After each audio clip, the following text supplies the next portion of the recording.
26 of these, 4 for the military and 22 for American Airlines. And there was a brand new federal agency at that time. It was called the Commerce Department. And the Commerce Department was starting to flex some new muscle, and they said, look, you guys are flying at night, you're flying in weather, you've got a single pilot, single set of controls. We want dual pilot, dual set of controls. The DC-3 came out 18 months after this. This became obsolete instantly overnight.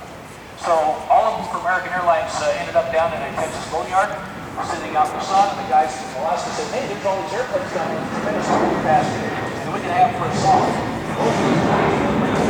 Alaska, Harold Gillum owned 3 of them. Frank Barr had one in Fairbanks, Oscar Winchell had one in Anchorage, but they were pretty much everywhere. Very unique airplane. This one was just flying Friday or Saturday.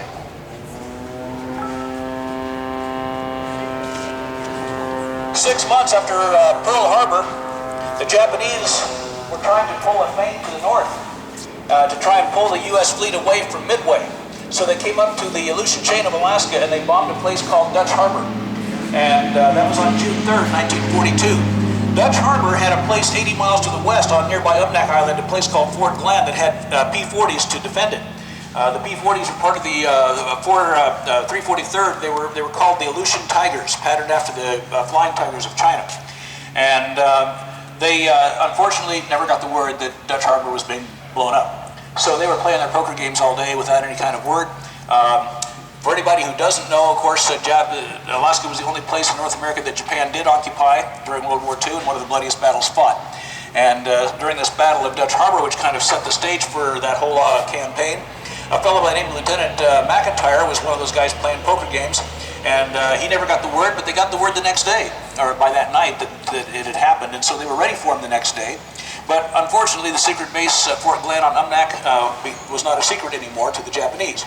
So as Lieutenant McIntyre was getting into this airplane to take off on June 4th to go to the defense of Dutch Harbor, he had just taken off the runway, he had just raised his gear, and got strafed by a Japanese Zero and disabled.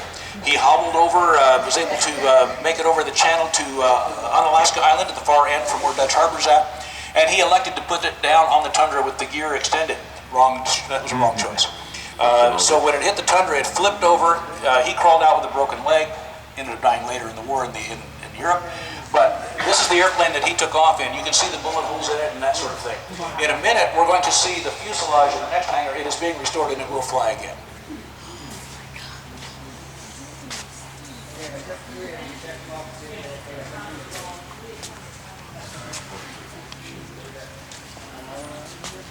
During World War II and for some time after, airplanes like this Stinson Galway, look at it straight on, you can see why it's called that, were great airplanes as far as being able to haul people, gear, and that sort of thing. It was used for airlines, it was used for cargo hauling, it was used for gate control. We have a book at the gift shop called On Patrol. Ray Tremblay talks about flying one of these for many years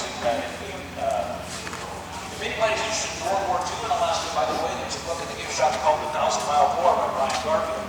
It's a substantial read, but Brian Garfield is a Hollywood screenwriter, so it reads like a novel. It's a very good book. There's also a companion DVD called Alaska at War, run by Peter Thomas. Peter Thomas does PBS documentaries, programs like Forensic Files, things like that. It's a very well-done documentary. In addition to the Stinson Goldwyn, you have the Canadian-made Norseman. It's the same kind of airplane, very rugged, the same kind of work.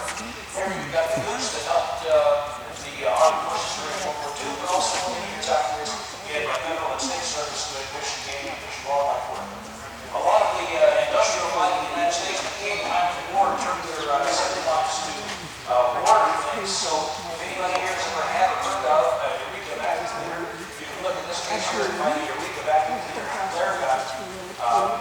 They made those all across the World War II and other countries. Between Greenstone and Wyland and Cook.